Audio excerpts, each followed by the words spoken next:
So a couple weeks ago, guys, I just love a good bit of irony here, or good timing, a little bit of both.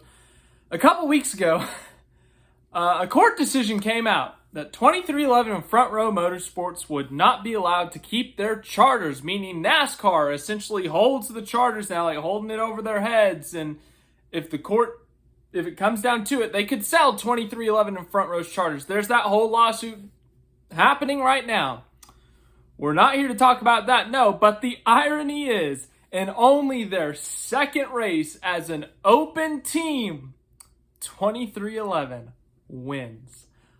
Wow, their first win of the season, and Bubba Wallace, what a drive by him.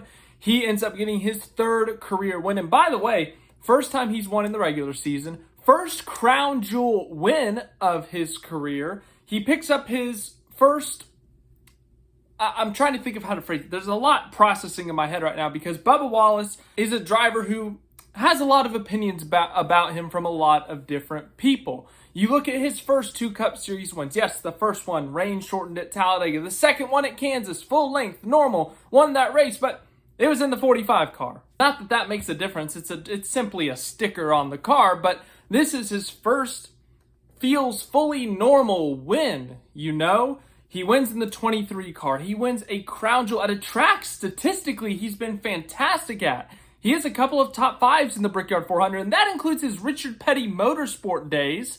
He has another top 10. I mean, the Brickyard has treated him extremely well. But Bubba Wallace drove fantastically today. He qualified on the front row, ran in the top five. He had like an average running position of fifth all day long. And they put themselves in position late in this race to get the win. Bubba Wallace executes late race restarts and gets the win in the Brickyard 400. Saves enough fuel as well. But no, I did want to point out that irony about the whole, it's only their second race as an open team. It seems like, if we're being technical, well, it's not technical, they're an open team. Every other year we get a win by an open car. The 91 car won in 2023 with Shane Van Gisbergen. I think someone noted that the 16 car back in 2021 with AJ Allmendinger, that was an open car as well. So it seems to be every other year we get an open car winning. But seriously though, this is a season shifting win, not only for Bubba Wallace and the 23 team, they make the playoffs of course, but for the playoff bubble, because Bubba Wallace was on that bubble. He was in by, I don't know what it was entering today, 20, 30-something points.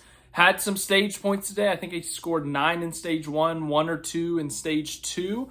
So he scored a lot of stage points compared to Ryan Preece, the competition, but ultimately a win locks you in. And now that gap is humongous, and we'll talk about it later. But as I said, man, Bubba Wallace, think about the journey he's been on. Think about not just him, the 2311 organization has been through over the past couple of years. Of course, they form in 2021. They have those growing pains, but Bubba gets their first win at Talladega that year. 2022, they expand to a two-car operation. Kurt Busch wins, gets in the playoffs. Then he gets hurt. It ends his career. Bubba Wallace steps into the 45 car for the playoffs, advances them, I think, to the round of 12, maybe even the round of 8 in the Owners' Championship. 2023, they bring on Tyler Reddick. They made that shocking, silly season move. 2024, Tyler Reddick makes the championship 4. They expand to 3 cars. They had Riley Herbst. They've had a lot happen in their short organization history, the whole lawsuit, like everything about 2311. There's a lot from every single aspect, from every single angle. And then on top of that, the eyeballs that Bubba Wallace brings. There's a lot of attention on him as the only black driver in the field. He's a very vocal driver. He shows his personality a lot, which a lot of fans like, but it also rubs some fans the wrong way. Some fans like him, some fans don't. As I said, you've got Michael freaking Jordan who owns the team. You have another polarizing driver in Denny Hamlin that owns the team. A lot of attention, a lot of different views on 2311. Bubba Wallace, we're going on this side tangent about this team, but the point being, let's get back to Bubba Wallace here, is that he's consistently on the bubble. He's consistently 10th through 15th in points, it seems like. With the exception of that first year, Gen 6 car, first year of an organization, he has been 10th to 15th in the points. And the only reason he's missed the playoffs the couple times he has is because, well, Other drivers won, and he hasn't. As I said, this is his first regular season win. Last year, we saw guys like Chase Briscoe, Austin Cindric. Technically, I think Joey Logano was outside of the top 15 in the points. Harrison Burton, we could list all of them. But we have a bunch of guys deep in the points winning races, and suddenly Bubba Wallace, who was 11th or 12th at the end of the regular season, gets bumped to 17th or 18th. Whereas this year, he once again was in that same situation. Entering the race today, he was 13th in the points. Great points day does a lot, sure. But what happens if, I don't know, if Michael McDowell goes out and wins? What happens if Carson Hocevar wins? Well, all of a sudden, you're below that cut line. So they needed to win. They needed to get a win. And as I said, they performed well all weekend long. A track that Bubba's done extremely well at in his career. They qualified well. They had raw speed, top 5 all day. And Bubba Wallace executed on the restarts. The team executed on pit stops. And Charles DeNike and the strategy team, they executed the strategy to perfection to put them in position late in this race to win. They inherited the lead after Joey Logano had blown a tire and the other cars had to pit, and he simply had to make the last 20 laps of the race, and he had a 4-second lead. Of course, there was some rain, caution with 6 to go. That's when he, Bubba Wallace, actually had to execute himself. That's when he executed those 2 restarts and won the race. The Brickyard 400, though, only its second year back after a 3-year hiatus. Of course, we went to the road course during that time. Once again, a strategy race. We saw so many different types of strategies. We saw so many different guys lead laps, so many different guys. I mean, truly, it's very difficult to keep up with the strategies at the Brickyard. I mean, it's just a crazy, crazy race. It's kind of like Pocono, where you don't really know what's happening until about 40-ish to go when you're entering that final pit stop, that final pit cycle. But, I mean, at one point in this race, Austin Cindric's leading 40-something laps. Late in this race, as I said, before he blew that tire, it seemed like Joey Logano had a shot at this win. We saw Kyle Larson. Denny Hamlin found his way up front.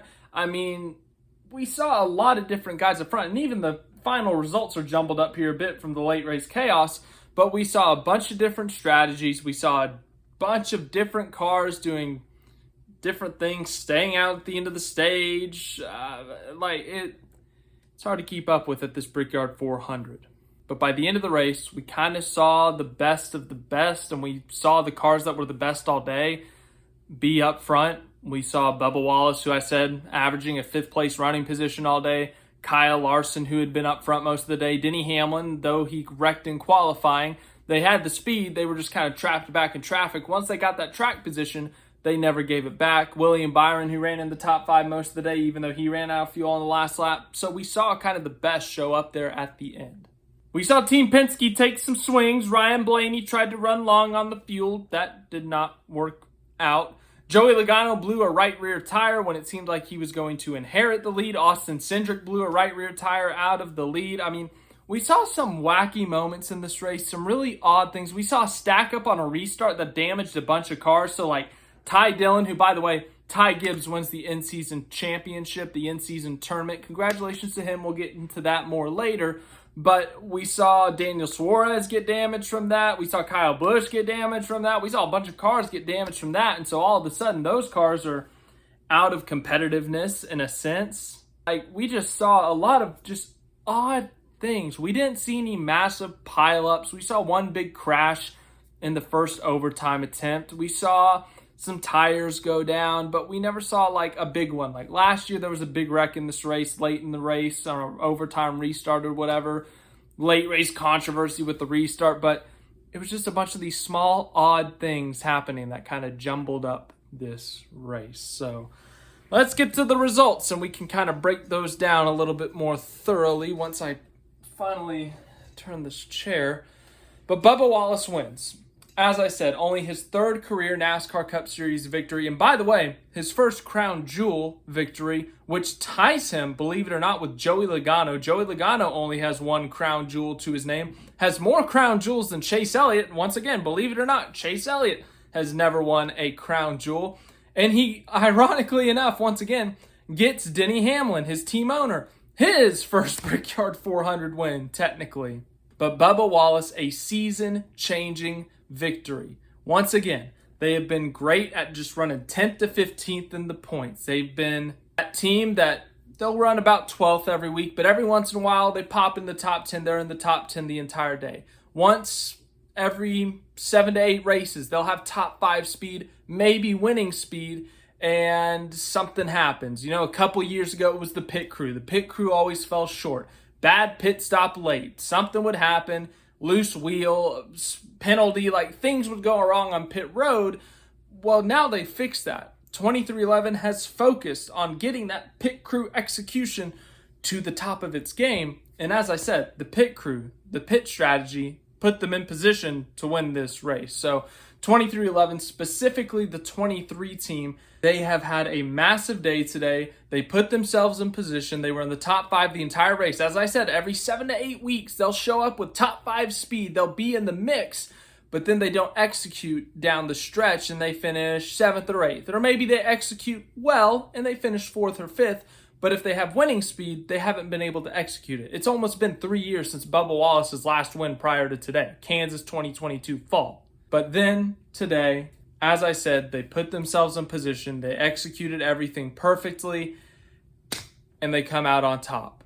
Bubba Wallace is a Brickyard 400 winner. Michael Jordan's a Brickyard 400 winner. That's kind of crazy to say, but Bubba Wallace is in the playoffs. We'll get a look at the playoff standings in a minute. Kyle Larson finishes second. Kyle Larson trying to go back-to-back in the Brickyard 400. Up front most of this race, led 19 laps, scored some stage points. I think Elliott technically still has the regular season lead, but Larson might be within a couple of points of him. I'll let you know in a minute. But Kyle Larson ran up front all day. They played the strategy right, it seemed like, but Logano and Bubba jumped them with their strategy, and unfortunately Larson just couldn't get by Bubba Wallace on the restarts. Denny Hamlin finishes third, started last in this race, was in a backup car. Could have been the second crown jewel we saw this year, where a backup car starting last goes from last to first to win a crown jewel. We saw it at the Coke 600 with Ross Chastain. Unfortunately for Hamlin, he falls short, but he does get that bonus point for fastest lap. And then, of course, his car that he owns won the race. So I think he's going to be pretty happy with that. Ryan Preece finishes fourth. Normally, Ryan Preece would be like, heck yes, top 5, baby. We're closing in on the points. We got a great shot of pointing our way into the playoffs, but the problem is the guy he had to outpoint won the race. So Ryan Preece, as great of a day as it was, he led 12 laps. They played the strategy right. He finishes fourth. The guy he needed to beat won the race. So that has put them actually in a worse position in terms of the playoffs. Brad Keselowski, it's a double RFK top 5. Great day by him. Todd Gilliland, 6th. This is where I don't know how 4th through 6th happened. Late race restarts kind of got crazy. I'm just going to go with that. Ryan Blaney finishes 7th. Christopher Bell, 8th. Just kind of wiped out Zane Smith there at the end for no reason. Don't know what happened there. Alex Bowman scores a top 10. Good points day for him. I think he's the first one on the bubble. If not, he's the second one on the bubble, but he's in. Hocevar with a top 10. Great day by Justin Haley. They played a couple alternate strategies to get them up front. He led 15 laps. They did a great job all day. As I said, an 11th place finish. It's 11th, yes, but for that team and all the struggles and all the changes that team has had this year, an 11th place finish, take it, be confident, be happy, build on it.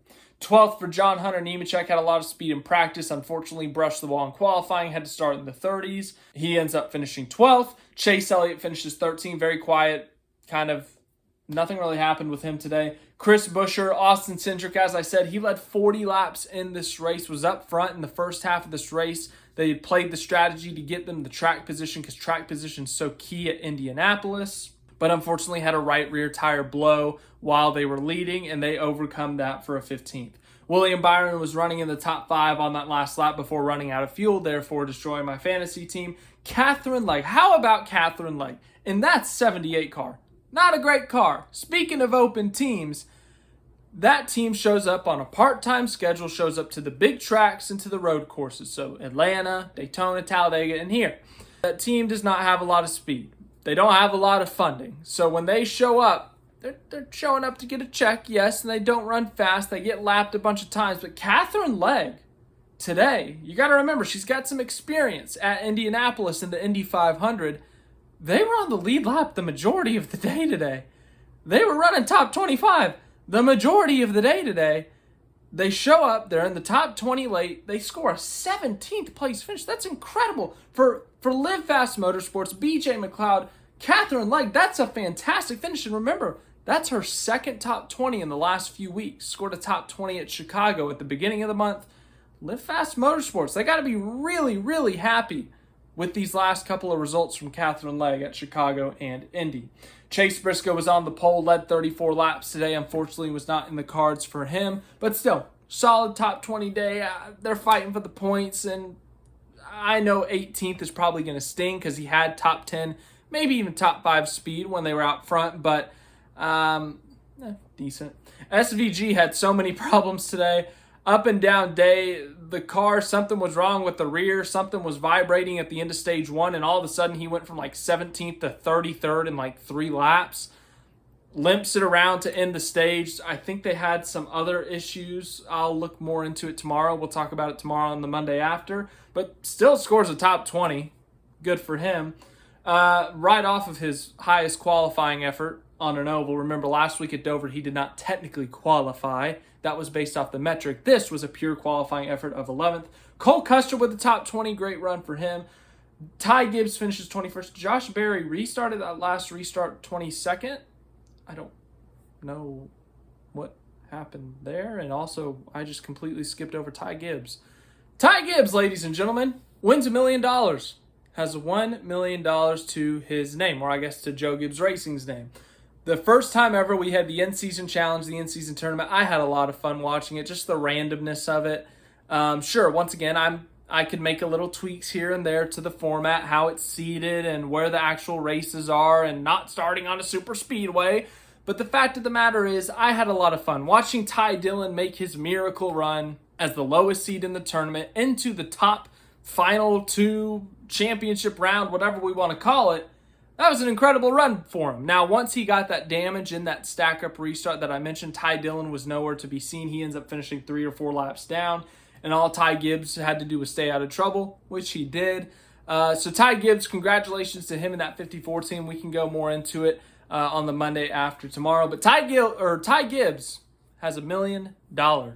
He's rich. And something else that was cool, I think Ty Gibbs and Ty Dillon, their teams, their sponsors, they had made a deal. Whichever team wins, the other team would have to pick a charity or something to donate some money to. So they're going to donate a portion of that. I think they said $10,000 to a charity of Ty Dillon's choice. So correct me if I'm wrong on any of that information. But really cool by both those guys.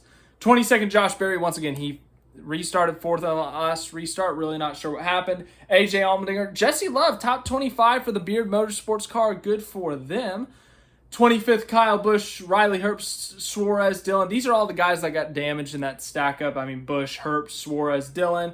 Tyler Reddick got crashed on that late race restart. Unfortunate for him. But, hey, 23-11 are winners this year. And also, it doesn't impact him on the bubble.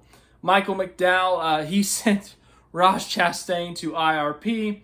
Zane Smith, Joey Logano, they got wrecked in that late race restart. Zane Smith's probably mad at Christopher Bell, but I don't know.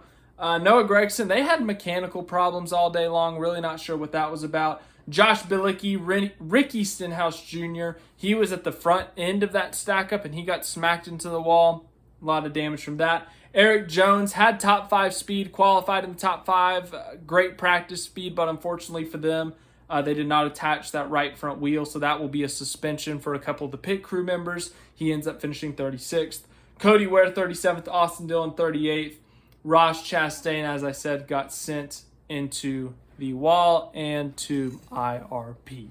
Looking at your playoff bubble here, we have a new winner. That's our 13th new winner of the season. Bubba Wallace is now in the playoffs.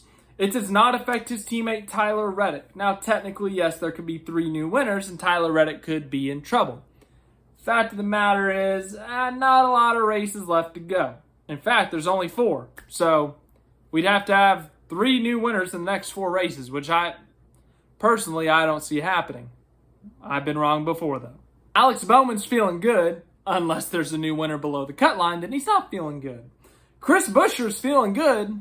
But once again, if there's a new winner, he's out. So, Chris Buescher's not feeling good. if you're not Tyler Reddick, you're not feeling good. Let me just put it that way. And at this point, I'm going to say that Ryan Preece on back, they're must-win situations. Yes, Ryan Preece theoretically could make up 42 points in the next 4 races. It's a little bit over 10 points a race. But as I said, let's be realistic here. If there's a new winner that re-screws things up, I think it's going to come down to winning for Ryan Preece and everyone else. But the Brickyard 400, back for the second year. It's a track that's really tough to pass. This has always been the case as long as I've watched the Brickyard 400. Strategy's a massive play into this thing. If there's not a dominant car, which today it didn't seem like there was one dominant car, but Bubba Wallace picks up the win. He gets his 3rd career win, his first crown jewel, his first win of 2025. Shakes up the playoff bubble, wins as an open team while NASCAR is in the lawsuit with him. I mean, just so many different factors to this thing. But thank you guys for watching this video. As I said, the Monday after tomorrow night, where we will talk about everything from the Indianapolis weekend. Thanks for watching this video. I hope you guys enjoyed, and we will see you in the next one.